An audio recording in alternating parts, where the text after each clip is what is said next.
that right out. Hey, what happened?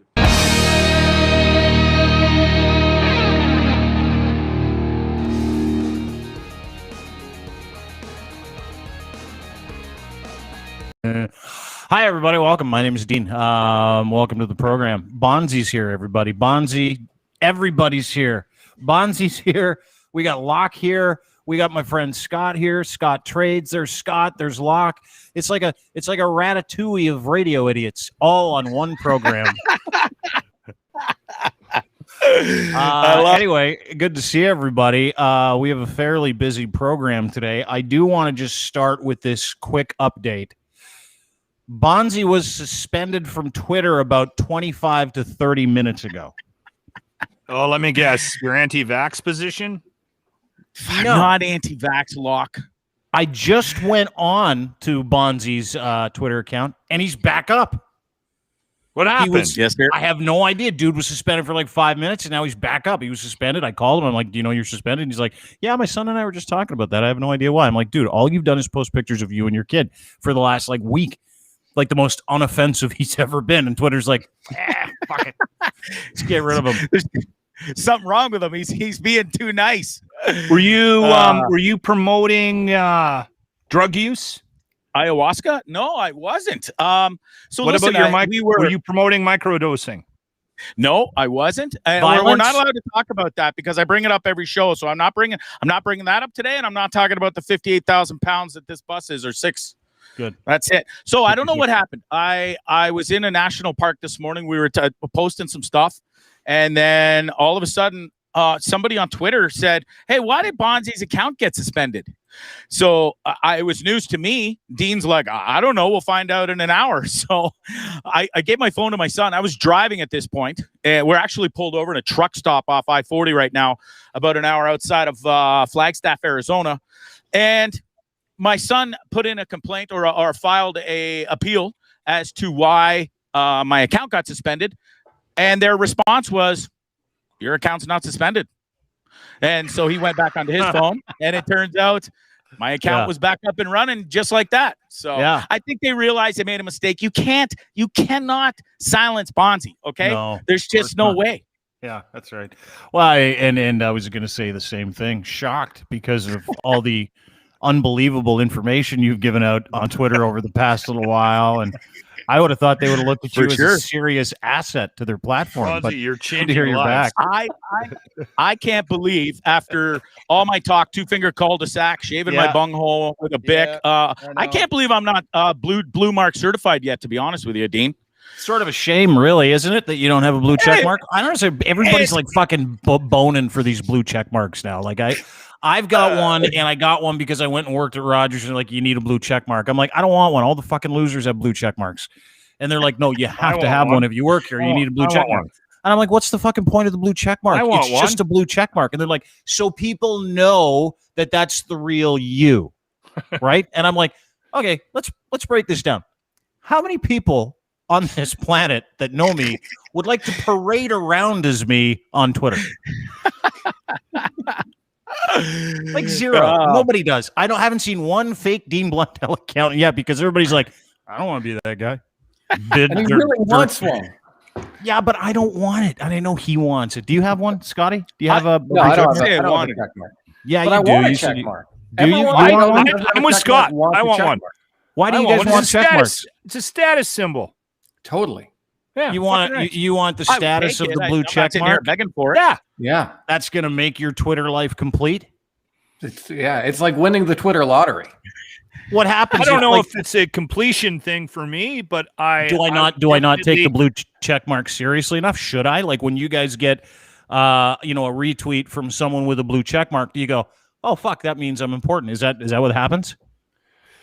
A lot of times, yeah. I mean, it shows validity to, wow, this is a real person and not a bot, right? Because Twitter is just riddled with bots and garbage accounts. I don't know if, the people who are tweeting me are real people, or, if it's just some guy in China doing 20 people at one time. Like, we don't know. So I like knowing that I'm talking to a real person. And I think that blue check mark really kind of shows. No, but why do you want it? Like I'm saying, I know, but like, do you want people to know you're a real person? You're really tweeting from your real accounts. You don't really need them. I don't know if it's a real person thing for me, Scott, as much as it's a status symbol. Really? At least he's honest. I don't fucking care what people think of me. I mean, they can think I'm a robot or a dick or, But what does it do? Like, what do you if you had the blue check mark, how would it change how you tweet? Would it change anything? in my world, in like financial Twitter or FinTwit is what they call it, there's a lot of people who make fake accounts. And so they will make a fake me, and then they will tweet to people who follow me, and those people who follow me will think that it's really me, and I'm trying to like sell them something. Hey, send me 1 Bitcoin and I'll send you 2 back or something like that. So for financial Twitter, it is really important to get the blue check mark because it shows that, wow, this is a real person and not someone trying to scam you. So would it be easier? Naked cheese whiz up. What'd he say? Oh, there we go. I have a fake lock account. It's fun to pretend to be him. I actually have a fake account called at Coughlin Crotch. I haven't been on it in a long time, but yeah, I actually have a burner account. Do you have a burner account for real? I do. Yeah. I don't. It was I don't more have of a one joke. burner account. I got nothing. See, the nerd dad wants a fucking blue check mark. Well, he deserves one because he's like a celebrity, right? He's a celebrity. You're a celebrity. You deserve one. I'd say Scotty's probably a celebrity too because he spent like 20 years in radio and now he's like one of Canada's burgeoning new financial advisors, specifically in Bitcoin, which is why he's here. You are. Dude, if we say it, not I have a a blue financial check mark. advisor. Have we not been I want a blue check mark, so let me be clear. I'm not a financial advisor. You are now. Oh, great. Now I'm going to get sued. No, what do? You help people. You give people. You're a mentor in the stock market. That's correct. Correct. Right? Yeah. So I contribute to a website called stockmarketmentor.com. Right. And we mentor people who want to learn about trading in the markets for themselves. So if you want to learn how to trade stocks or options or crypto and really kind of take hold of your financial future, stockmarketmentor.com is a place that I contribute and give people trading ideas and share what I do on a day-to-day basis in the stock market and in the world of crypto. You know what's ironic? What's that? I just went to follow Scott, and your account has been suspended. Oh, see, I know who this is. This is Bondzee. This is Bondzee. I know it. No, but okay. So did you put the wrong account up? Did you put the wrong Scott Trades up? Trades? I don't think so. No, he already tweeted it out, dude. I think he already tweeted it out. Did you tweet it out? I think you did. You know what? Twitter might be having an issue. Twitter's probably. Jack's a little busy right now. Yeah, there's a problem with Twitter. If Bondzee gets banned for what he's doing,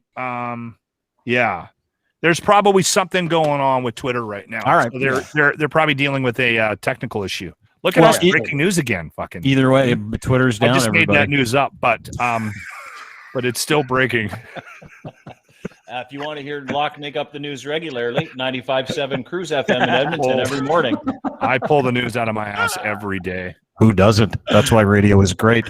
Radio is there to make shit up. That's all radio is. Radio's like a 24/7 Santa Claus. Mm-hmm. But Locke, it may surprise you. Now, our friend Scott, a burgeoning wealth mentor. Is that better? Mm-hmm. Right? Sure. All right. Day trader. Sure. He chose this profession because he also was in radio for a long period of time. Got sick of making $25,000 a year. At the age of 40, looked down and went, what the fuck have I been doing? Yeah, pretty much. I got tired of moving. To like get promoted. You know, Locke, as you know, you got to move around to different cities, different provinces. And I started in Ontario, made my way to Alberta, then went to BC, then went back to Alberta, then went to Ontario again, then went back to Alberta. Jeez, and when you have 2 kids and a wife who, wonders why she makes more than you, you gotta change your life a little bit. And so did she never listen to your show? Did she never listen to your show? Yeah. Because my wife does not wonder why she makes more than I do. So, I mean, but I love radio and I love broadcasting, and I still love the medium. I still think that there's a lot of validity to Canadian radio. There's still a lot of great Canadian broadcasters. I grew up listening to Dean, as a matter of fact, in Toronto, and I remember Dean's first show on the radio after Humble and Fred left, and he was one of the people that inspired me to actually do it, to try and do something great in radio. Your fucking fault, Dean. Yeah. Sorry, bro. Just keep that line with your beautiful wife. I'm sure she'll be. It's this guy's fault. So she makes more. Your wife always made more money than you, but you were moving back and forth across the country for your job. Is that correct? Totally. Yeah. Oh, that fucking sucks. Yeah. I think it's great that your wife was the breadwinner for a long period of time. And I think it's great that she makes more money than you. And I don't think you should. I think those roles are perfect the way they are. If you guys are happy, right? You do most of the cooking. You're at home all the time. You're a wealth manager. You're taking care of her money, your money, making you money with your money. It's sort of the perfect scenario. So don't get down on yourself, Scotty. No. It's all good now. I'm good now. But we'll do a lot of that for you. Grind. So yeah. I just got tired of the grind, right? The grind of radio, especially in small markets. Trying to get into big markets. I worked in Victoria for a bit, but always tried to get into Edmonton, Calgary, Toronto. To really find a place where I'm like, I can be here and I can be happy. But after a while, it just didn't happen, and I just kind of felt like I did all I could do in radio. Nothing wrong with saying that either. Like, for a lot of people, you got a dream in radio to go work in a certain place. There might be a time when you go, you know what, I'm finished. I want to go do something else. That's how I feel. I mean, I've felt that way for a long time about that business. Is like, and lots of opportunities to go back and do it. I'm like, I don't think so. I think it's a loss leader. I think it's like you go in there and you do something for somebody else, but I don't want to shit on radio. What I want to do is I want to talk about Cum Rocket. Okay. Okay. So anyways, I got involved in the market. Scott is, hang on. Let me just set the table. Okay, please do. Scott knows more about crypto and Bitcoin than all of us. All of us put together. That's not saying much. Exactly. Exactly. And he will willingly admit he understands it, but it's still a little weird. But crypto has been like top of the news cycle for I don't know how long now. Yesterday or in the last few days, specifically over the past couple of months, they've lost all their gains over the past year, from my understanding. I don't know where it's at for the price. I heard like below 30 grand for a Bitcoin. That's what I heard. And then 2 weeks ago, crypto became this big thing again. And then 2 months before that, all because of Elon Musk with Dogecoin. Mm-hmm. And then 2 weeks ago, he puts out a tweet that just says, "Come rocket to the moon." Yeah. And all of a sudden, that became crypto. So what the fuck is this? What is happening? What's Dogecoin? What's crypto? What's the deal? So there's a bunch crypto is like a digital asset. And so you have to really separate, what are called like actual digital assets like Bitcoin and Ethereum and Polkadot and Cardano and stuff like that, compared to, what they call shit coins like Dogecoin and Cum Rocket and Shiba Inu and Asscoin and stuff like that. And so there are all these. Whoa! There's Asscoin on top of Cum Rocket and Dogecoin. Yeah. It's a messy space right now, Dean. It's an emerging asset group. So there are all of these like kind of garbage coins. Some of them have uses, and so I'll be honest with you. When you reached out to me to talk about Cum Rocket, I didn't really know about it other than Elon Musk doing the tweeting. So I did some actual research about it. And so what it is, or what they're trying to do, is essentially be an NFT platform for the adult industry. And so if you're not sure what NFTs are non-fungible tokens, basically digital assets that live on a blockchain. And the great thing about NFTs is they are serial numbers. So if you think about, how you collect things right now, like think about collector hockey cards, they're numbered and stuff like that. So if I get a signed Wayne Gretzky card, there's only so many of those in existence. And so that's what NFTs are, but digitally. So you can have digital sports cards that are essentially numbered, serial numbered, and held on a blockchain. And because they have that number, there's a scarcity to them. And so that's what gives them value, even though that they are digital, because on the blockchain, on the ledger, there's only so many that exist. So what Cum Rocket wants to do is they want to do that, for the adult industry. And so you would then, as a collector, just like you have a DVD collection, Locke, I'm sure your porn DVD collection is quite large. And so, instead of having actual discs, you would then just have actual digital assets that live on a blockchain, and you can access from your phone, through a wallet anywhere in the world. And those are exclusively yours. No one is allowed to have them or look at them, which is why they are that collectible piece, that digital collectible piece. Like the other day, this woman, her name is Karina Kopf is her name. Have you heard of this Instagram model, Karina Kopf? No? No. Gorgeous. Beautiful woman. Great big guns. Like great big guns. She's an Instagram model. The other day, she sold... Are you going to keep talking, or are you going to put a picture up? It's coming. Relax. All right. Locke wants to shoot his own cum rocket. I need the fucking slide whistle when I come home. For you too, Bondzee. No, seriously. This woman sold a picture of her boobs, and I'm not kidding you. Oh, Locke, you could do the same thing with your balls, to be honest with you. It's too many pictures of that. This woman sold a picture of her boobs, just a flat out picture of her boobs. One picture, the only picture she took, $165,000. That's what someone paid for a naked picture of Karina Kopf's breasts the other day. Who is there's she? only one. I don't know who she is. Some Instagram model. There's thousands of them. Okay.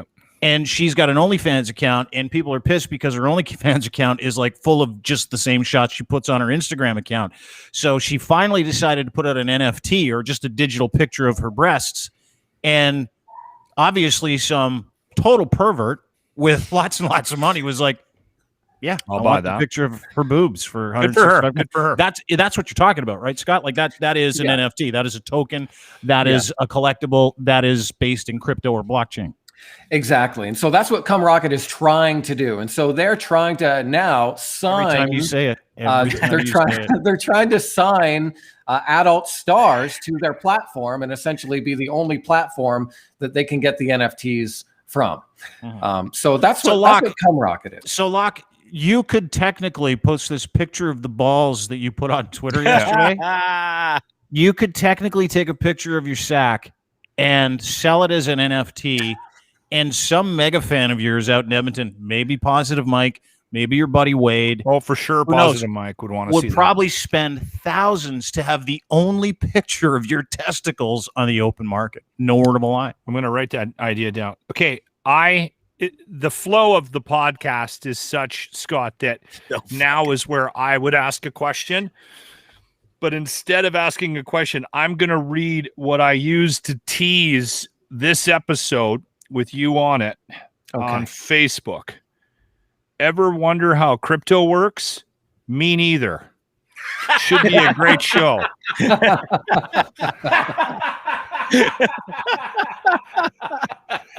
Oh, Locke. You're the best. I do have a question for you. Okay. When you told your wife you were going to quit a 9-to-5 job where I know you were making shit dollars, and you were going to get into this and try to feed the family by trading cryptocurrency, did she look at you like you had 7 heads? This poor woman, like, look what you've done to her. You've dragged her ass all over this fucking country for an idiot dream to be a radio star. How was that conversation, Locke? And then you sit her down at the kitchen table and go, look, honey, I'm the selling last 25 years of my life has been a bit of a write-off, but here, I'm going to switch gears. Now I'm going to go on air. I'm going to go onto the computer and sell imaginary money. She must be just thrilled. And if she's not drugged up out of her mind every day and just like, where's my next pill, honey? Then I don't know what to Yeah, she's one of those high school principals that's wasted in the summer by 11 o'clock in the morning, and someone goes, why? And she's like, well, You figure it out. My husband's inside at the kitchen table trading fake money, and I got to work for 12 hours. No, imaginary money. He just named 12 different currencies. Yeah, and they all have names like Cum Rocket. Like, how did you talk her into this? Yeah. Unbelievable. You deserve a medal, dude. Like, you must have a heart on you like this. I know. I'm one step away from moving into a van and driving around America right now. Oh, right below the belt there. Not below the belt. I was going to say, come join me. Fuck. Gets lonely out here. Save the money on the van. He's got an extra bunk. Okay, so we got Cum Rocket. Totally. No. I hear what you're saying, and it wasn't an easy conversation, and it also wasn't an easy decision to leave radio. Radio is all I knew, all I ever wanted to do. Mm-hmm. And so, honestly, man, it came down to like my mental health. It was a mental health decision after being in radio for almost 20 years and just feeling that constant burnout and getting excited about the market and getting excited about stocks and getting excited about learning. And so that was really the thing that pushed me over the edge to say, I got to leave this to start this. And dude, it's scary as hell. Like, it's the scariest thing I ever had to do. But I'm with a great group. I got a great team that I work with, and I'm very lucky to be where I am, to be able to, take time out of my day to come on here and talk about Shiba Inu and Dogecoin with you guys. So. That's good, dude. Everybody has like 3 or 4 careers in them, right? It doesn't matter how much you love one career, you love doing one thing. The fact that you have, the fact that you have dishwasher, DJ.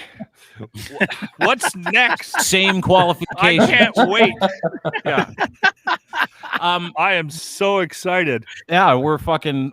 Listen, if you're a radio person and you can actually find legitimate work after radio, you've figured something out. Yeah, right. Yeah, like definitely. You really have figured something out. Which what is are great. you gonna do next, Locke? I'm dying for this conversation. When you tell your wife you're leaving radio and you're gonna start what's next for Locke? Listen. Here's what I say.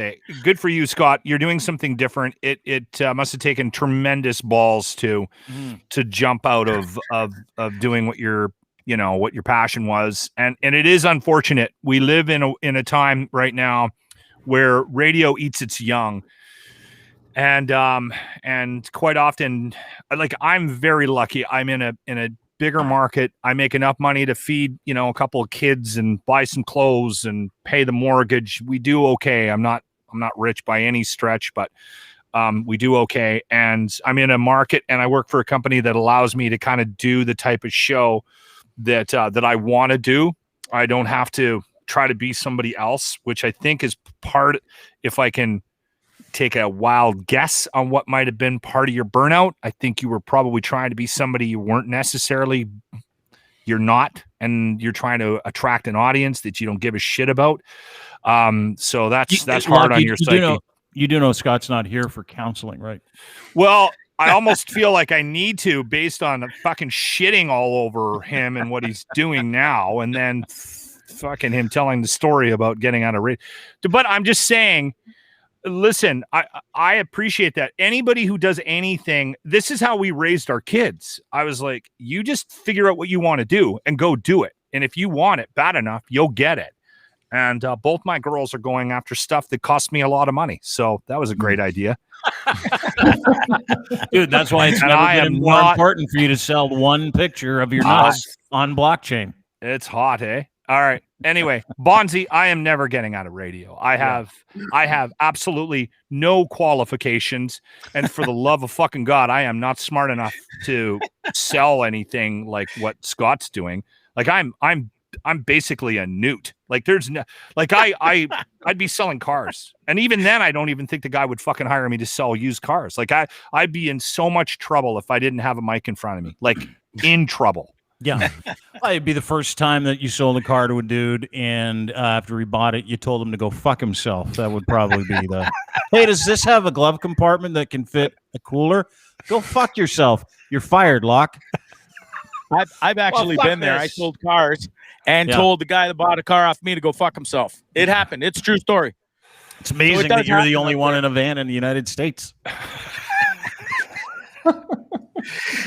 Leaving radio is hard, though. Like leaving radio 100% is tough. Yeah. And I know people who have left radio, and 9 times out of 10, that's what they become. They become used car salesmen or women. That's why I brought that up. And I decided that that's not what I wanted to do. I wanted to do something that excited me, that interests me, and that's where trading kind of came in. And you're always learning when you're in the market. Not every day is different, every week is different. You have to know about macroeconomic tailwinds that affect the market. You see real life emotion in stock trading. Explode. In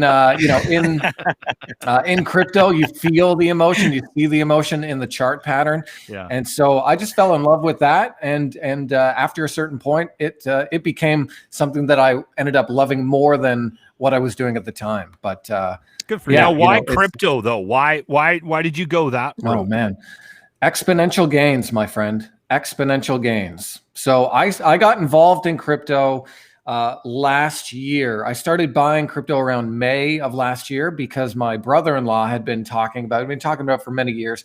And so I started doing a little buying in Bitcoin and Ethereum.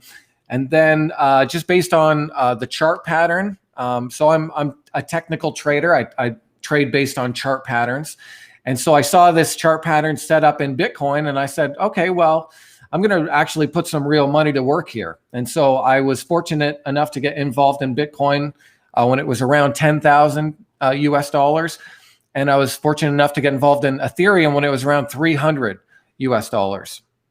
And then as it went up, I kept buying more, and kind of scaled into a pretty decent position in crypto.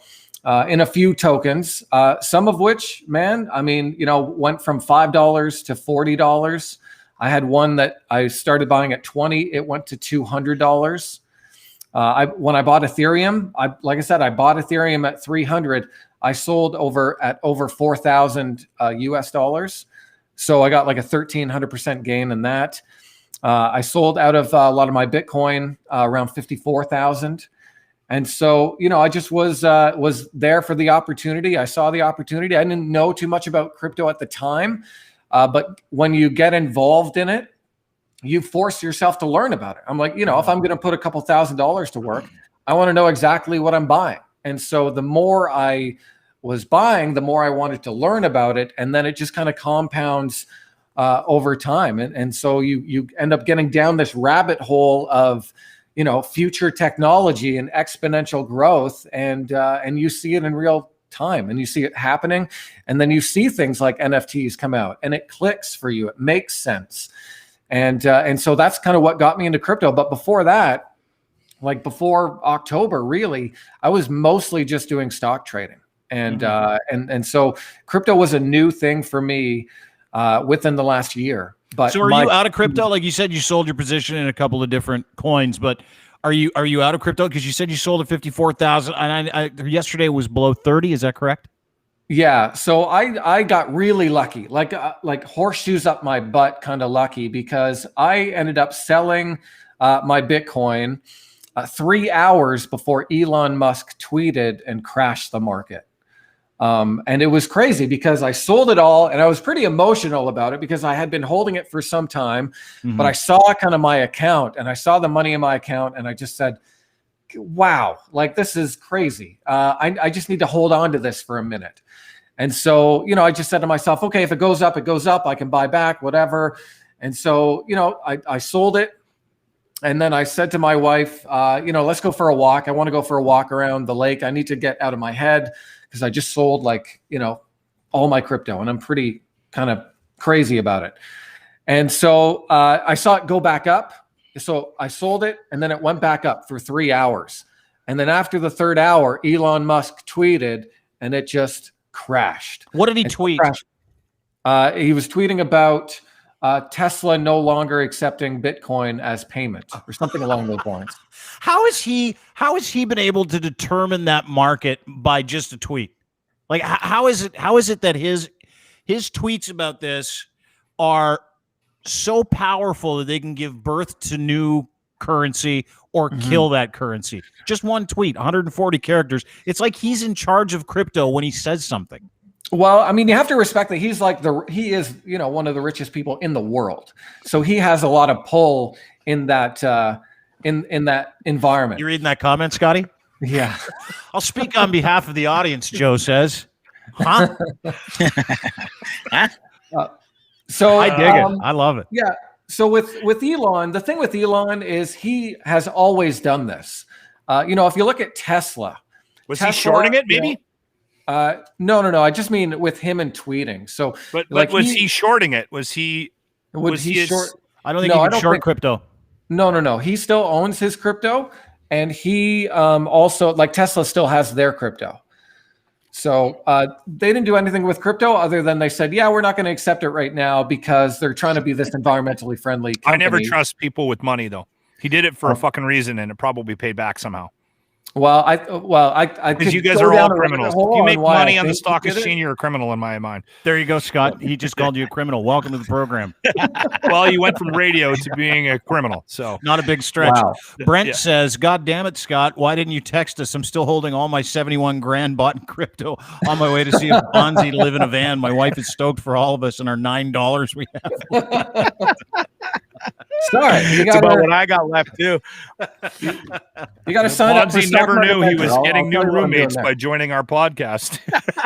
Okay, so why do I see videos and pictures of young guys, 19, 20, 21, that have made millions at crypto?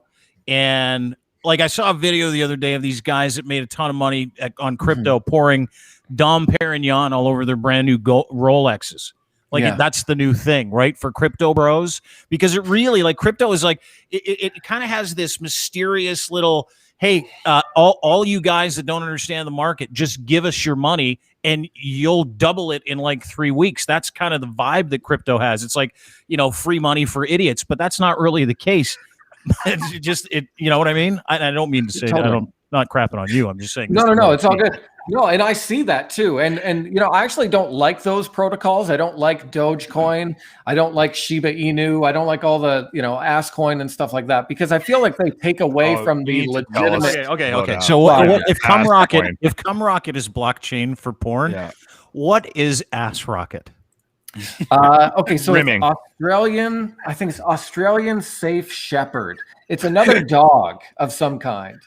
Oh, good. And because dogs are very big in crypto. Yeah. So that's what it is. Asscoin. Tell your friends. Asscoin. It's like a bunch of 17-year-olds are running the world of new currency. Hey guys, let's call this. Does this actually Bitcoin. like? I gotta be honest, Scott. When I go to McDonald's at 4:00 in the morning to grab a coffee. Mm-hmm. There is no way you're ever convincing me to pay with anything other than what's in my wallet.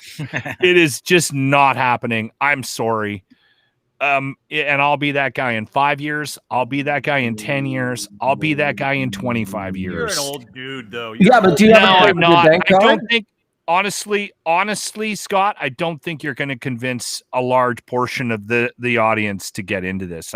Or the population. I don't think he's trying to convince anybody. I think that this is such a new weird area that guys like you who are in your 50s are like, I'm not giving $20 to some dog coin. Forget it. I'll never see that again. I'm not doing Cumrocket for an investment. I'm going to invest in Coca-Cola. Like that's, meanwhile, Scott just sold probably way more money than you and I have ever made in any investment ever. Just doing what we're making fun of. Like you're making fun of it. And you're like, I will never pay for it. No. But meanwhile, in Ecuador, they just literally okayed Bitcoin and crypto to be able to pay for shit every day. Like it's literally happening right now. I don't not think mistaken. That's going to happen in countries like Canada, the United States. I just don't. And that's the path I think everybody thinks crypto is on, right? Yeah. Scott? Is he wrong, Scott? Well, it depends. So like in El Salvador, they are using the US dollar, but they're also using Bitcoin, or they will be using Bitcoin as a form of payment. And every company and every business in El Salvador will have to either accept the US dollar or Bitcoin. Now, what's great about El Salvador doing this is a large portion of their GDP is actually remittance payments. So people from America sending money back to El Salvador. Now, one way you can do that is by doing it through Western Union. Now, if you do that through Western Union, there's massive fees. If you send $1,000, guess what? They're chopping off 100. And then, what if you get robbed as you're leaving the Western Union? There's a lot of variables that can happen to take away people's money. Happening. I'm sorry? El Salvador. Yeah. I was being a dick. Yeah. And so what Bitcoin is allowing is it's allowing quick payments from America to El Salvador with no middleman in between. And there's something being built on top of Bitcoin. So Bitcoin is an application. It's a program just like anything else. You can build programs on top of it. So a normal Bitcoin transaction right now takes about 10 to 15 minutes, sometimes longer, to go from one person to another, depending on the network congestion. What they're building now with a company called Strike is the Lightning Network. And so essentially, I can send $50 to Locke, and you'll have it within 10 seconds. Seems like a far too normal name for a crypto company. Yeah. The other problem I think is like up until you were talking about it 5-10 minutes ago, I thought Bitcoin was the name of it. Like I thought that I didn't know that was a separate currency. It's really confusing if you got like 4,000 of them, isn't it? Like, wouldn't it make it more simple if it was just the one currency, Scott? If it's going to be an international thing, if it's going to be something that people are going to move towards outside of trading and actually use this thing to make day-to-day purchases, does it make sense to have 8,000 of them? Right. Well, and again, that's where I think that the market will ultimately decide which ones will survive. And as it stands right now, Bitcoin is the ultimate winner. And so when I talk about crypto, everyone knows them as cryptocurrencies. I always just call them, digital assets, because I don't plan to spend my Bitcoin to go buy a pizza. I look at Bitcoin as more of a digital store of value, kind of like digital gold. And so that's how I look at Bitcoin. So while people in El Salvador can send money to one another and can use it for payments, for myself and for a lot of corporations like MicroStrategy, Square, and PayPal, they put Bitcoin on their balance sheet as a way to hedge against the value of the US dollar dropping, thanks to the endless money printing that central banks are doing around the world right now. And so what's happening to your money in your bank account, Locke, is it's losing its value. Why is your dollar losing its value? Because they're printing more dollars.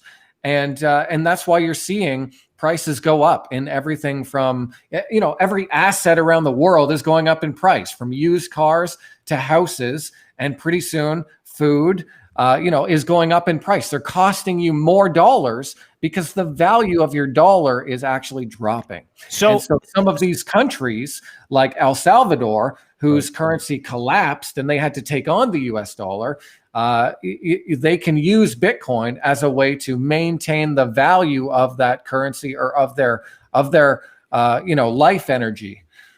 So if I could be wrong, but if I'm not mistaken, crypto isn't here to replace money. It's basically here to replace gold. Some of it, well, Bitcoin is being described as a better gold. It's a programmable gold. If you think, Locke, if you think about gold right now, gold has value. Well, why does gold have value? Because we say it has value. Okay, well, if the price of gold goes up, guess what's going to happen? Gold miners are going to figure out a way to get more gold so that they can sell more gold and make more money. And so the supply of gold is constantly growing. And so how does that maintain its value if they're just going to find more and more of it? What gives anything value is, again, its scarcity. Mm-hmm. And so if you think of, again, we go back to collectible hockey cards. If that doesn't make me feel better about Bitcoin, though, because you can just keep creating it. You're talking about the problem with inflation. You can't keep creating Bitcoin. That's there's only a certain amount of Bitcoin. So how many Bitcoins are there? There's only a certain amount. Only 21 million Bitcoins. Who made that decision? Exist. The Bitcoin guy who lost it all in a garbage dump in England. No word of a lie. So there's only 21 million that will ever exist. So, there isn't enough for every person in Canada to have one Bitcoin. And you think about people, all over the world, there's 7-8 billion people in the world. Well, if they all put their money onto the Bitcoin network and they draw that scarcity out, that's what fluctuates the price of Bitcoin up and down. It's people putting their money onto the network, people taking their money off of the network. But it just takes one asshole to decide that now we need to create more because obviously there's more demand and no. They can't, can they? Why do they you say that? More, no. Well, it's just you can't. I don't know if it's the tech. I don't know if it's an agreement. I'm not the sure. Program is already. It's software. It's software. It's completed software, and no one person has control of that software. That software is being run by nodes and people all over the world. And so I actually have a node here. This is a Raspberry Pi node. And so what I can do is I can plug this into the internet and run the Bitcoin software from my home. And so there's people like me who do that all over the world that just maintain the network and maintain the ledger. And so you can't change the ledger. No one can change the ledger because it's already completed. It's software that's done. Crazy. Holy fuck, I'm even more confused. Yeah, well, that's what Positive Mike said. Is Locke more confused now? Oh, that's ironic. I swear to God, I didn't see that. What's preventing us from starting our own? Like, what's preventing you, Scotty, me, Locke, and Bondzarelli? We'll have a vote on it. If you get vaccinated, then you guys are. If you get vaccinated, I'll let you in on Cum Strike, which is our new coin. Well, I don't know. Joe phrased that, so he's top dog there. Yeah, he did. Cum Strike. I like it. He's like, why don't you call it Cum Strike? But what's going to prevent us from starting? Like, how do we start? Sounds like a word that'll make me. If somebody says it out loud, it'll make me run to the kitchen and make toast every time. Cum Strike. Dean, there's nothing stopping you from starting your own community token. Right. And that's what I think is you're going to see that everywhere. You think about every store in the world. Well, what's the difference between that and inflation then, Scott? I'm sorry?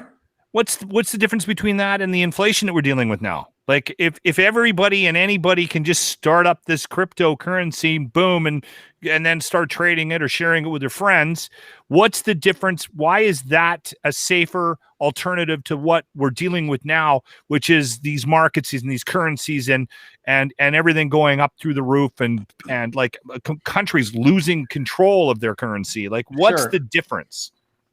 Well, so the idea is what you want to do is you want to outpace that inflation. Right? So you want to outpace that inflation with the dollars that you have. And so I need my dollars to be able to gain more than, let's say the inflation rate is 7%. I need my dollars to be able to gain 7% per year just to keep up with inflation. So I think that's what you're kind of leading to. There's no real difference between Dogecoin and, Asscoin or whatever it is, other than the supply of that token and whoever owns the token. And so, Dean, you could create your own Dean Blundell Network community token and have all of your fans buy into that token and then give that token value so that they can trade it in for something. Maybe it's why are we not doing that? Why are we not? Because I noticed that Zach Boychuk, former NHLer, did it. He's the first athlete to launch his own meme token. This is making history. Come join Zach Inu community. And then he's got his own Twitter. And the guy's got like 1 million followers. But I was reading this morning and I knew we were going to talk to you. I'm like, I want to start my own crypto. I want to start my own token. And I want us all to start it together. System. Yes. It's a reward system for your audience. Yes. And what better to way to reward people than with actual money? Yes. If you buy into this token, you are buying into the Dean Blundell Network, and you are bringing more value to the Dean Blundell Network. Think of it as like a way to invest in you and invest in your business, in your network. I mean, that's imagine the value that could bring to not only a show like this, but a local store or a mom and pop shop of some kind, where people can actually invest in these in these businesses, companies, and protocols and support things around them. And so what you're seeing as well, there's a token called Chiliz. It's a CHZ is the ticker, I guess. And they are creating tokens for sports teams. And so if I'm a football club in England, I can have my own community token that people can buy into, and I can give to people, and then they can trade it in for something. Maybe it's discount on tickets, or maybe it's swag or something like that. So you're going to see these community tokens grow more and more. So we're just talking about it, and we may be the first. Actually, I think we are the first people to actually talk about it in terms of doing our own. But that's now, Scott, I hate to tell you this, but we're now in business together to start our own token. You, me, Locke, and Bondzarelli, because we're on the call. And if it's this easy to get crypto up, if fucking Zach Boychuk and 19-year-olds across the United States can become fucking millionaires selling these ridiculous tokens, there is no reason why we can't get into this. You're really selling it to me. I got a reason why. Do you like money? The biggest decision I had to make. Do you like free money? Do you like free money? Let me finish my statement. Okay. The biggest decision I had to make this weekend was whether or not I drove to my favorite bakery, which is a bit of a drive, to get bagels. I don't want that to change. I am fucking reeling from this conversation. This is wildly confusing to me. But what happens if we start Then I stopped at the store and got cream cheese. What's happening? And I had a great night. I had what beer, happens if we start our own bagels, our own and fucking token, cream cheese. But what happens if we start our own token, and you can buy your own bakery, and you can say to the bakery, right, guys, you're moving in next door to me, and you're going to be delivering bagels and that fucking cream cheese fresh every morning. As a matter of fact, you're going to set up a farm with all that crypto money, and you're going to squeeze the cream from the cow just to get your cream cheese in the morning, or you'll have one of your servants / butlers do it, because that's the kind of money we're talking about. All right. Here. Okay. Like it's you don't have to know what's going on here to make money. I've watched a lot of my friends make millions doing this, and they're dumb as fuck. I'm one of them. Seriously. I don't think Scott's dumb. But Scott, like, you're a well-versed individual. How many stupid people have you seen get rich through crypto? Like, where you've gone, I can't believe that guy's a millionaire. He's the dumbest fuck I ever met in my life. Well, I've seen some pretty crazy gains. A buddy of mine, I think he had like $300 in one of these meme coins. And, he owned it for a couple of, I think maybe 2 weeks or whatever. And I was going to buy it, but I thought, I don't want to waste the money just in case. Next thing you know, this coin gets listed on a major exchange called Binance, and the thing goes up like 1,000%. He turned $300 into $30,000. Jesus. Locke, do you want $30,000? Do you like $30,000? Would you like 30 grand? But there's just as many stories about people losing everything too, right, Scott? Let's be honest. I don't know any of those stories. I only know stories about going to the moon. Right. No, I mean, investing in anything is inherently risky. It really is. And you really need to know what you're doing. And so that's why I feel like there's value in what I bring to the internet and stuff like that, to kind of guide people along the way to say, okay, well, if you're doing this, this is how to do it the right way. Mm-hmm. And so when I do any investing, Locke, in any of the cryptos that I buy, there is hours of research that goes into it to be like, okay, number one, is this a real thing? And number two, what am I risking? And so just like you're investing in, I'm sure you have a retirement plan of some kind, and, you have someone else who manages that money. Exactly. Sorry? His retirement plan is to die. He doesn't really care. Yeah. So, you just have to do it with... You're talking about it. Listen, you're talking to a guy whose big thing is on Fridays to get 48 beers and hope they make it through the weekend. So, where's my bell? Scott, is Bitcoin in trouble due to the fact of the it's been made a big deal lately of how much energy it takes to mine Bitcoin? It uses more energy to mine Bitcoin it's fucking than fake. Some what countries are you guys talking about? Hey, Bonzee's asking a legit question. People literally, it's hot. It takes a ton of energy to mine Bitcoin. maybe a better question is, how the fuck do you mine Bitcoin, and can we get started today? Because I'm hot for this stuff. Computers. Okay, so this thing about energy, it depends what you compare it to. If you compare it to the current financial system, Bitcoin uses a sliver of the amount of energy that the current financial system uses. Yes, there are still some miners that use coal as a form of energy. But then you think about what, like in Alberta has coal-fired power plants. The lights I'm using right now are probably powered by coal. Asshole. Does that mean I don't turn on my lights? Does that mean we don't try and change the financial system? I think you have to really think about, yes, it may use some energy, but it's using more energy than some countries used in total. That's a lot of energy being used and money being spent. I don't know that it's true that it uses the total amount of energy as some countries. And what I do know is that between 40 and 50% of the energy that is used to mine Bitcoin is renewable and or is just wasted energy on the grid anyways.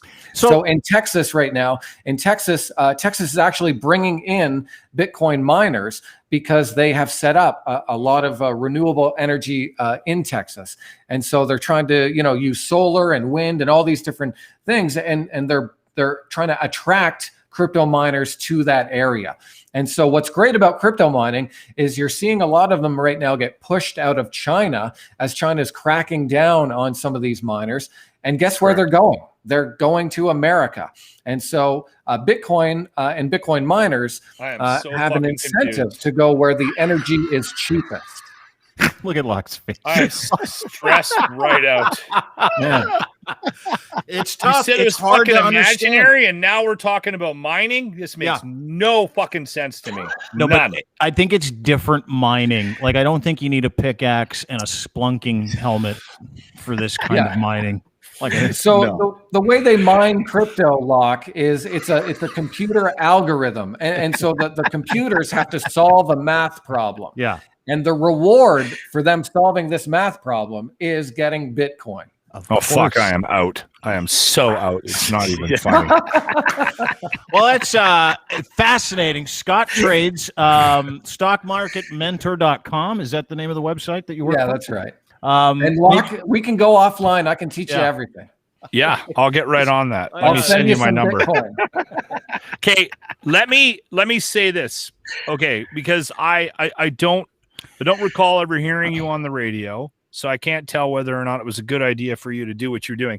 But I will say this, just based on this very short period of time that we've spent with you, Scott, and this was probably not the program for you to be selling what you do, but I think you're very good at what you're doing right now and very good at explaining it. I'm just a fucking idiot, but you should keep that up. I think you've got something going on here. And hopefully the word gets out about what you're doing because your presentation is good. I think you're doing a good job. Well, dude, in all fairness, and I will say, I've been reading about crypto, Bitcoin for a couple of years, and NFTs for the past couple of months, just to understand them. This is the first conversation I've actually felt comfortable having because I have a very limited understanding of it, but only the fact that Scott's here to explain the whole thing. Like, crypto for the longest time for me was like this, what the fuck? What are you talking about? Totally. And then all of a sudden your friends start talking about it. You get offers to get it. I was at a dinner last week with these guys that just started an NFT platform. And they're like, 200 grand gets you in. I'm like, I don't even fucking know what it is. Like, I'm going to give you 200 grand for fucking, I need to understand it first. And they just went public. Like, they literally just went public here in Ontario. It's an NFT platform thing. And I'm like, now I'm kicking myself a little bit, but at the same time, it should be something that we charge Scott with, where we say, hey, Scott, we need you to figure out our token, because it'll be really funny watching Lachlan count money that he has no idea where it came from. I'm not fucking mining. I'll say that. You don't have to mine. You're not mining. I'm not fucking mining. I'm not putting you in front of a fucking I'm not computer. doing math. I am not. I refuse. That's why I got into radio, so I didn't have to do math. Yeah. But it is a brain fucker, isn't it? Like crypto and that kind of stuff. It is a brain fucker. Honestly, man, like, I'm with you because I didn't understand it, this time last year. I didn't really understand it at all.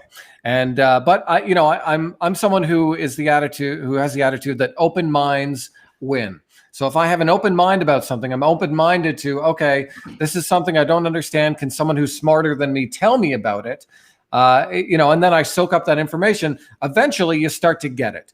And so what they say with Bitcoin is, after 10 hours of study, clicks a little. After 100 hours of study, you start to understand it. And so it really does take that, Locke, I don't blame you at all. It does take that time to put into learning about this before you actually get it. And I know that it did take me that time. Yeah. So don't worry about it, man. Yeah, don't feel dumb. I think that's why we all tend to shy away from that kind of stuff. I'm used to it. I don't like want I said, feel stupid. I've been living with this brain for a long, long time. Yeah. You settle in over the years. Speaking of open minds, and I love the fact that Scott has an open mind. Very difficult for people to get into a new job. Very difficult for people to understand something that changes when something has been a certain way for a long period of time. A couple of days ago, we didn't cover this, but a defensive end for the Las Vegas Raiders, this guy's name's Carl Nassib, came out of the closet. He's gay. He came out and he's like, hey, guys, just want everybody to know I'm gay. And it's not like he's a player at the tail end of his career, or it's not like he's retired, or it's not like he's Michael Sam who came out in college. This dude is a legitimate starting defensive end in the NFL. And it's crazy to me because once he came out, there were a bunch of people, because we wrote a story on it, and I'm like, hey, good for him. Good for Carl. I think it's great. I think we should have people be able to live their truths every day and speak truth to power, and be able to walk around loving whoever they want to love and not have to hide it or feel like they're less of an individual. That's what I loved about what Carl did. But if he... I'm really interested to see what happens this year, right? Because I started to transfer it in ways that I could understand. How is he going to be able to operate in a locker room with a bunch of guys? Like, how is he going to be able to still feel confident going into these games every day with guys in this sport that traditionally haven't really had a lot to say or do with the gay and lesbian community, right? Like, I mean, you're just going into a group locker room 10 years ago, it was unthinkable for an athlete to be able to say, I'm gay. And I thought that this was fucking phenomenal, but I'm a little scared for the guy this year, depending on what happens. I think it's interesting because, I mean, he's the first gay man to ever play football. You're right. Right? So, I mean, that's a joke. That's a joke. He's not. He's the first. He's not. He's clearly not. Dean has been going on for years. Right? Mm-hmm. I think the difference about where we're at now is that, and where we were maybe 25, 30 years ago in the world, and I'm not by any stretch of the imagination, am I a professional athlete, but I've been in locker rooms. And at no point now would I have any problem if a guy on my hockey team came out of the closet and said he was gay. Mm-hmm. I don't, and I think a large percentage of the people that are walking around today would say the same thing. You might think about your language a little bit more. You might be, oh, hold on, did I make a homophobic comment in the last year or so? You'd probably do a little of that. You do a little bit of self-talk before you went in, but I don't think it's going to change how he interacts with his team. I think we're at that point. Is that fair to say? Yeah, I think so. Here's his announcement. I thought it was brilliant. I'll just play it for you. Dude's in Westchester, which is where he lives, and did this during Pride Month, which is huge, right? But like this announcement, to be able to do it the way he did it, love to play it for you because I thought it was super genuine. What's up, people? I'm Carl Nassib. I'm at my house here in Westchester, Pennsylvania. Just want to take a quick moment to say that I'm gay. I've been meaning to do this for a while now, but I finally feel comfortable enough to get it off my chest. I really have the best life. I got the best family, friends, and job a guy could ask for. I'm a pretty private person, so I hope you guys know that I'm really not doing this for attention. I just think that representation and visibility are so important. I actually hope that like one day videos like this and the whole coming out process are just not necessary. But until then, I'm going to do my best and do my part to cultivate a culture that's accepting, that's compassionate, and I'm going to start by donating $100,000 to the Trevor Project. They're an incredible organization. They're the #1 suicide prevention service for LGBTQ youth in America, and they're truly doing incredible things. And I'm very excited to be a part of it, to help in any way that I can. And I'm really pumped to see what the future holds. That's all I have for you guys. I hope you have a great day. Work hard.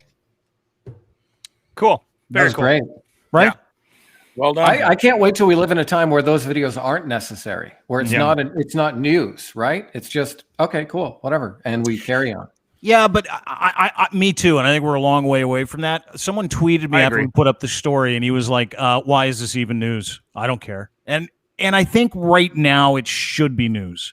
I think because there's none of this, right? You know, you don't get a bunch of Carl Nassibs that are coming out that are saying, "Hey guys, I'm gay. Deal with it. I'm going to play football next year and the year after that, and I'm really fucking good at my job. I just like different people than other people like." But that's why it should be a big deal. But I agree with you in the same token, in the same hand, is that, you know, it would be really nice for people just like when guys like us don't make announcements on Twitter going, "Hey guys, just want you to know, way into brunettes now." I didn't know. I was confused. Thought I liked blondes. Years, right? Yeah, that's how impactful this should be, right? That's what you're talking about, is can we get to a point in life where sexual preference isn't, you know, Odell Beckham Jr. isn't doing a video going, "Hey guys, just want to let you know, I've been bothered with this for a long time. I love eating ass. Big ass eater. I'll eat ass all the time. Any chance I get." About that Bitcoin, Scott. But is that, am I wrong? Think he did it. I think you're right, Dean. He did it the right way, because he also didn't make it about himself. He said, right, "Hey, you know, I'm going to donate money to this organization that I really care about and who are doing great things." So, but I think he do it. Like, that's the right way to do it. I think he did do it for a reason, and I think that the reason is legit. Like he stated in the video, I think we need representation. I think people that are younger than me, that might be having different feelings than their friends, right, need to know that you can still have a life, be successful, and like something different, right? And I think that was his motivation behind it. And I think that's genuine. I got that sense. It wasn't about getting attention, right? You really do get the sense that the guys, he did it for the right reasons. Yeah. Yeah, which is awesome. I did. And the other part of that I loved was, you're right. You know, it wasn't him. He wasn't talking about him. He was talking about how he'd been wanting to do this for a long period of time. Now he finally felt the support and the time was right to come out. And then he put his money where his mouth is. $100,000 isn't a little bit of money, dude. Like, it isn't. And he said, here's $100,000. I want to be able to help kids. I'm not just doing this announcement out of the kindness of my heart. I'm doing it for me, but I'm also going to try and make a difference, which I love. You don't see a lot of people doing that. Go ahead. I say this all the time, and I truly mean this, and I hope it doesn't sound like I'm being insincere when I say this, but I feel like the #1 problem that we have in the world that we live in right now is judgment. I've thought this for a long, long time. And I not only do I work on myself, but I spend a lot of time working on I spend a lot of time working on how I judge other people. And I try not to. And I'm getting better at it the older I get, but I still do it. And sometimes I do it for comedy because you can, right? But I legitimately try to let people be who they are, and try not to who fucking cares what you believe in, who you sleep with? It just doesn't matter. Why should I let that impact my decision about who that person is? And I think that's a big part of it, because we all have things in our lives, whether it's sexuality or things we're going through, where we're worried about what other people are thinking. Right. And we're worried about what other people are thinking to the point where we hide shit from them. And that does damage to individual psyches, right? I mean, just having friends and meeting people on this podcast and going through life, you meet individuals that are going through shit. Like Bondzee, how many times were you on the pod before you told that story about watching some kid get smoked by a train? I mean, you must have been 4 or 5 appearances before I heard you say that. And as soon as you said that, I could tell that you had a moment where you hesitated about telling us because you weren't sure about how we would react to in this environment to you dealing with the PTSD that you're dealing with now after having seen that years and years ago. And again, you said it out loud, but it informed me about who you are as an individual. And that's just one example of one relationship that I have right now where I'm like, I have to be careful about how I view this person based on what I know about him now moving forward. Mm-hmm. Yeah. It's something that I'm hesitant to bring up. And sometimes I can't talk about it. There is just certain days and times of the year where I'll get choked up and I'll just start crying, talking about it because it was a really hard time of my life. It changed my life. It didn't change it for good or bad. It just changed my life drastically. And when you see something like that, the way it was brought to me and my attention, why it screwed me up so bad was firefighters, police officers, cops and stuff. They have a sense of what they're going to on the radio. They get a call, a shooting here.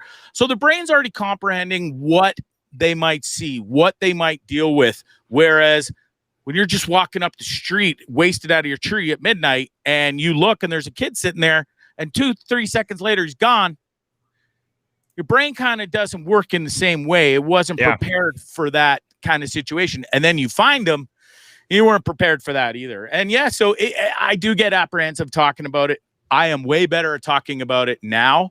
But yeah, I pick and choose who I tell about my life and my PTSD too. So yeah, I fully, it's different for sure. And it comes from a million different things, right? Like yours comes from a negative experience that you've been trying to outrun. That's what Locke's saying is that, and I find it, I was thinking about this the other day because as someone who doesn't drink and tells a story about why he doesn't drink and alcoholism and all the other stuff and substance abuse. And I find that the PT, like you talk to people in the gay and lesbian community about coming out and the experiences are the same, but they're so different because a gay or lesbian person or bisexual or transgender person didn't do that to themselves. Like, do you know what I mean? Like there wasn't a bad experience. It just, they feel that way because of the way that we've made them feel over time. Yeah. So when I see a video of a guy like Carl that comes out and says FTW, I'm just going to stand here. That's a hero to me. That's a man. That's a dude. That's a guy that's like, I don't give a fuck. I don't care who he has sex with. I don't care who he marries. I don't care about any of those things. And like Locke, we grew up in this time when, you would throw gay slurs out at people, your buddies for being pussies. And, it was just this thing. It was continually reinforced. And I watched a video of that guy, Carl, just announce his truth. Right. And I think, was that the person when I was joking around and being an asshole, making fun or having fun or telling jokes about the gay community? Was that the poor kid that walked by me with his head down going, I can't even be me? You know what I mean? Yeah. Was that the guy? That's why those things are impactful to me, which I love.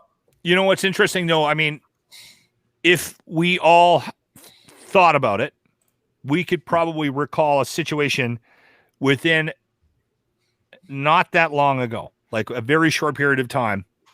I can recall one this morning about where we were using the idea of two men getting frisky together that were heterosexual in a humorous, not in a negative context, but in a humorous context, right? It's something that I still hear on a fairly regular basis with the guys I hang out with. It's constant. It hasn't gone away. But just think about that. If you found out, if you're a group of friends, you have 10 friends, and you're communicating the way you would normally communicate with guys, making jokes, having beers, locker room talk, no women around, and then you found out one guy was gay, right? You would go back, you would have that thought process like, hold on, but we were joking about it. And I wonder how he feels, this football player, about what is clearly, without question, clearly has encountered and probably on a fairly regular basis overheard those types of discussions in a locker room. Come on, for sure he did, right? Of course. So he how does he deal with those relationships after? Yeah. Like how many guys in different. Yeah. Sorry. Go ahead. No, I'm done. Sorry. I was just saying. I mean, that would be one of the weirdest feelings in the world. After making that announcement, walking back into that dressing room, going, "Hey guys," right? And then every other guy that was in there is probably going through the Rolodex of like, what did I say? What did I do? Because you're right. For the longest time, that's kind of how it was part of our vernacular. It's how we were. That's how we treated things, right? Do you know what I mean? Yeah. Anyway. Well, good for you, Dean, for being able to kind of view your own actions in the past. A lot of people don't look at that. They don't look to correct, hey, I used to make fun of guys like this, and now I see, wow, I was actually causing real pain. That good for you, because that takes a lot of inside work to get to that point where you can, then look at someone like this guy and say, this is my guy. I'm proud of him for what he's doing. I don't think there's ill intent a lot of times, though, too, right? I think. Well, they were just jokes. Like, I mean, they're just jokes, context of our time. Totally. Those things were okay back then. You could call some guy. Like, I remember we had a bit where we would read an email, and at the end of each email, I would say "P.S." as if it was written in the email. Todd's gay. One of my co-hosts. we did that for 15 years. No one said a word. No one said anything. I'm like, P.S. Todd's gay, because it was a negative thing. I'm like, oh, Todd's gay. That means it's a bad thing. It means gay people are bad. And not even in my mind then did I go, oh, a gay person might have a problem with this, because my freedom of speech was more important than how they felt. That doesn't exist anymore in my mind. Like, what am I going to fucking pour Carl in the sib? I'm going to crack jokes about his sexuality and make him feel poorly when the guy just donated $100,000 to help kids dealing with mental illness to prevent suicide in the LGBT community. What kind of fucking sick prick does that? Not this guy. Like, that's how I feel. And then I look at videos of other guys who claim to be men, like this guy, and I go, come on, you've got to be kidding me. This guy was watching his wife give birth. Watch his reaction. That's not a dude. That's not a man. That's no Carl Nassib. Watch his face. Watch. The best part of this video is the person that's filming it is laughing hysterically once you get towards the end. Look at his face. Now the baby's coming out, crowning. You can see some, and then it's not over. This dude is apoplectic.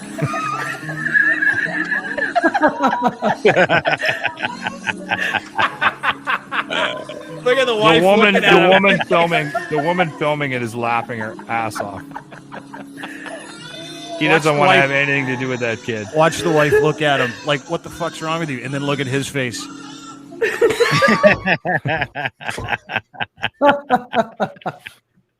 I fucking died laughing watching that. Do you think he gave birth to an alien or something? The look on his face. It is. If you have seen that, it is not. It's not beautiful.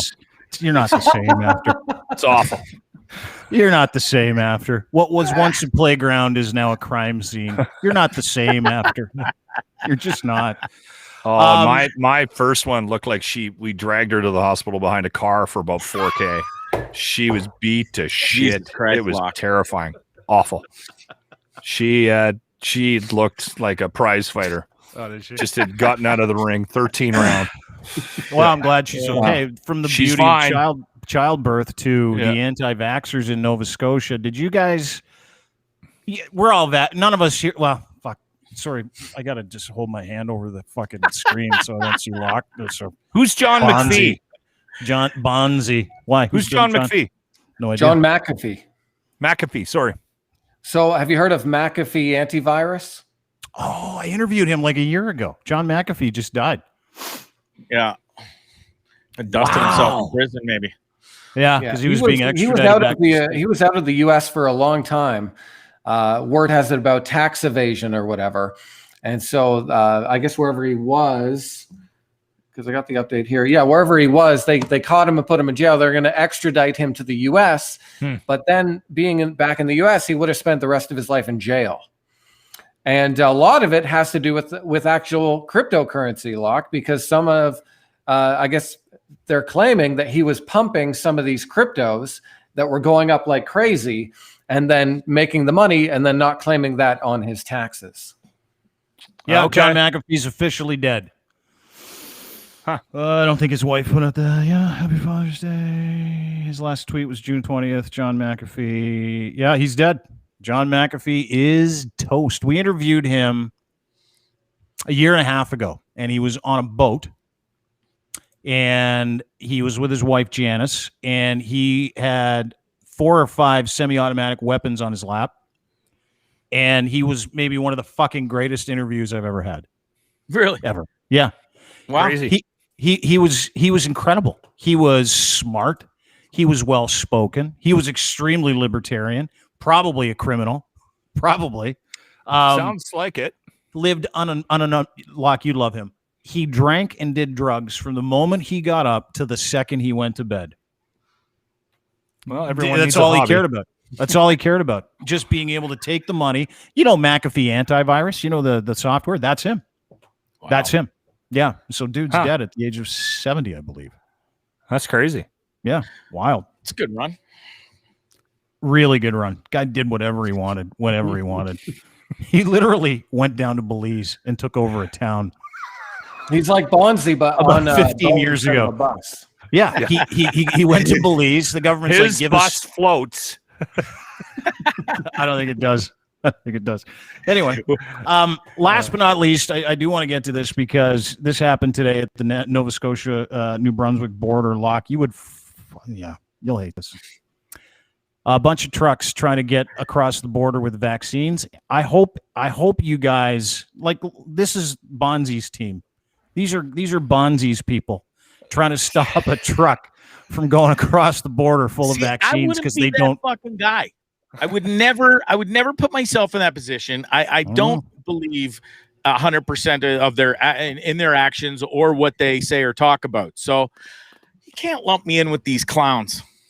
Just because I'm not vaxxed yet. Yeah, but you still won't get it, so you're part of them, part of the group. Watch this. No. Watch this. Yeah, you are. It's a semi-trailer trying to get from one province to the other, and anti-vaxxers on both sides of the border aren't letting any vaccines through. Look at these fucking dirtbags. What are they? So what's the point? They don't believe in vaccines. They don't want the vaccine. They think people shouldn't be vaccinated, so they're preventing the vaccine. These are just regular, everyday fucking idiots that are living on the East Coast that don't want vaccines to travel between provinces anymore because they don't think we should have it. See, I'm not that person. I'm not going to sit here and stop a truck or be part of that group. If you want to take the vaccine, go right ahead. Well, I don't give 2 shits. Just because I don't want to take it right now doesn't mean I'm stupid or assholes like these people. These people are fucked. Level, right? It's bizarre. Like fucking wild. That's next level idiocy right there. Yeah. I do understand some vaccine hesitancy, but I don't know about, Scott. I don't know about stopping a truck. I think it's a personal decision. So here's where that comes from, because I'm very pro-vax. My wife and I vaccinated. We're going for our second one here on Saturday. But Dean, as you know, I was out of commission 2 weeks ago, had my appendix removed. So I did some research, a little Google search. Evidently, because I had the Pfizer vaccine, evidently the most severe outcome from the Pfizer vaccine is appendicitis.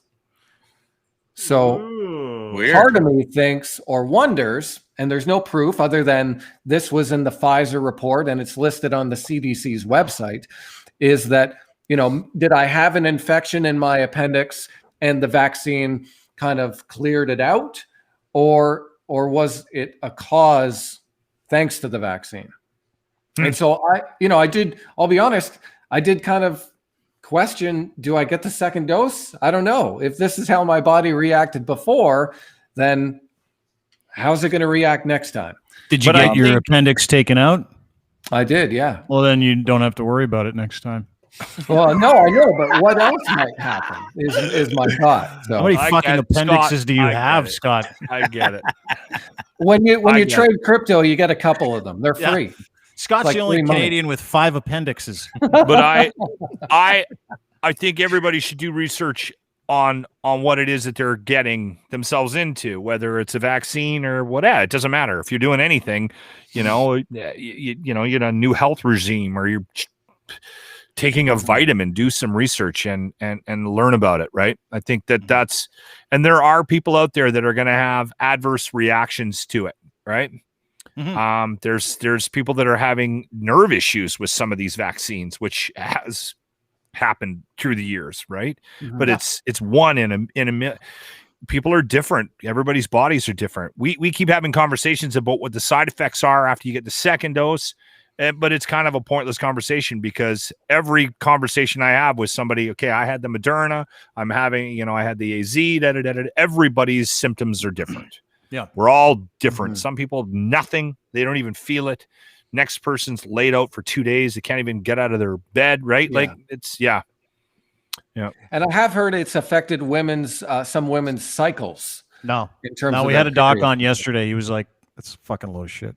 No, really? no. He didn't say that. He didn't say that. He was like, no, it doesn't affect your period. It doesn't cause miscarriages, none of that stuff. He did say that there are a certain percentage of miscarriages, and that right now they don't have numbers to support that the vaccine has had any impact on miscarriages. He did say that. He said, but they're probably studying it, which they probably are. And he did say, I understand why something like that would get traction. You're pregnant. You find out you're 16 weeks or 8 weeks or whatever. You go in, you get the vaccine. 2 weeks later, you have a miscarriage. Yeah, it's only the different thing you did. Yeah. And he said, I completely understand why women might go, but there have been reports of it impacting women's cycles. Mm-hmm. And that is out there, and that's common knowledge. So who knows what that means? Is that why you're afraid of getting it, Bondzee? Afraid of getting your period at 50? Yeah, I don't want my cycle all messed up. We're a pretty routine right now, and I don't want to ruin that. I think guys have cycles too, don't we? Oh, dude. I woke up this morning in such a fucking bad mood. Like, just the fact that I'm actually on this podcast right now is a minor miracle, because I woke up this morning and I thought to myself, I don't want to wake up. I don't like anybody in this house. I don't like anybody outside of this house. My fucking kitchen's a mess. Oh, by the way, the kids left shit out all night. Oh, and I've got a full day today. I got to work for 15 hours. No, I'm not interested. You should trade crypto. And then he called Bondzee, and then you just work for a couple of minutes, and you're done. That's what I'm saying. We're going to set up our own token. That's what we have to work on now. Okay, Scott? All right, man. We're working on our own token. Scott Trades, at Scott Trades is where you can find him. He is a stock market mentor. If you have any questions about the stock market, any questions, you need a mentor, you're into trading, you want to get into trading, you want to learn, that is what Scott does. You can reach him at Scott Trades on Twitter, correct? Yeah. Thanks so much for having me on. Locke, great to meet you. Bondzee, good luck in the van, man. I'm going to try following you again on Twitter here. Yeah, it's open now. You're on... You're not blocked anymore or canceled, thank you, Scott. Yeah, now look at that. Now you're back up. That's weird. Yeah. There must be a glitch with Twitter today. I think maybe there is podcast actually. Probably. Bondzee, you can follow him. Much, guys. I appreciate Tripping with you. Great to see you. Thanks so much, brother. Tripping with Bondzee on YouTube, or Bondzee Live on Twitter. You can check him out. He's currently in Arizona, I believe, golfing tomorrow. PGA. No, we're golfing this afternoon in Phoenix at I think it's called Bear Creek Championship Course right in Phoenix. I'm really looking forward to that. Good. With your kid, having a good time. Yeah. My keep boys it on here. the straight and narrow, buddy. Yeah, we're having a blast, man. He's sitting here smiling. Is he good? Good. He's keeping me on the straight and narrow for sure. I bet he is. Yeah, you don't want to do all that other stuff in front of your kid. Right. It's gonna be hard to get a Tinder hookup on with your kid. Well, yeah. Well, back to my original point about him and Tinder. Please do not, as a young lady, go to a campground or a Walmart parking lot to meet somebody you met on Tinder. Why are you trying to cock block me on the bus? I am not. It's not you in particular. It's just in general. I think it's a statement that needs to be said out loud when we talk to a guy who lives in a van. Are you saying that it's not advisable to women to answer Tinder ads that at the end of it say, just knock on the bus door in the Walmart parking lot downtown Albuquerque. I'm just has a north doorbell, of by the the way. city, just off the ring road at the Walmart. Come to the rest stop at mile 226. I think there's a Husky just the second left. You turn, there's a Husky. I'm Jesus trying to Christ. figure out what we do when we get to Vegas, if we got to put like a sock on the door or, because I mean, Vegas is the land of love, no? Yeah. Not with your kid. So, and herpes. All right, guys. Thanks for doing this. Bondzee Live, Lachlan Cross, 95.7 Cruise FM. Get him on Twitter at Lachlan Nice Cross meeting you, on Scott. Twitter. Great to see you. Bondzee, Scott love seeing Trades, you, brother. Bondzee Live. Thanks, you, guys, Lach. for doing this. Love you, Great Dean. to see See you. you, We'll Scott. talk to you all soon. Thanks to everybody for being here and joining the show. Really appreciate it. That is Scott Trades. That is Bondzee. And that is Lachlan. And we're pretty much done. At least I'm done. I got things to do. I got places to go. I got people to see. I don't really. I'm just finished. Have a great day, everybody. Thanks for being part of the podcast. Thanks to our friends over at Ed's Fine Imports. His Gitch, the best.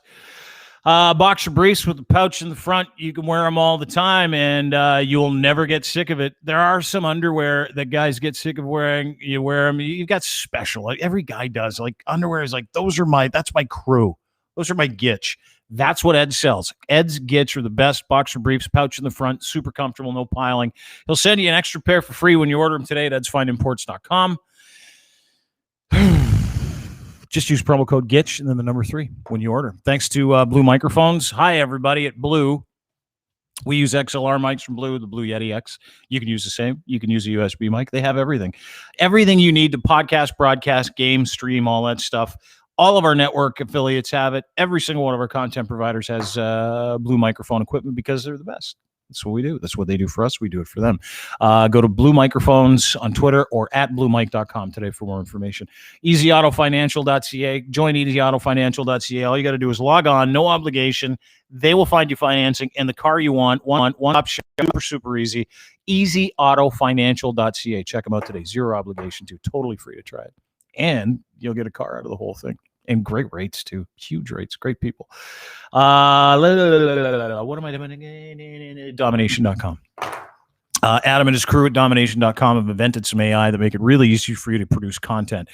Not just produce content, but then repurpose that content. Takes minutes instead of hours. Promos, commercials, bits, hits, all that stuff. Domination does it all for you, and you can try it for free today. Go to dmntn.com. and check them out. Don't forget to sign up for our newsletter. Have a great day, everybody. Thanks for being part of the podcast. We will see you tomorrow, maybe. Bye.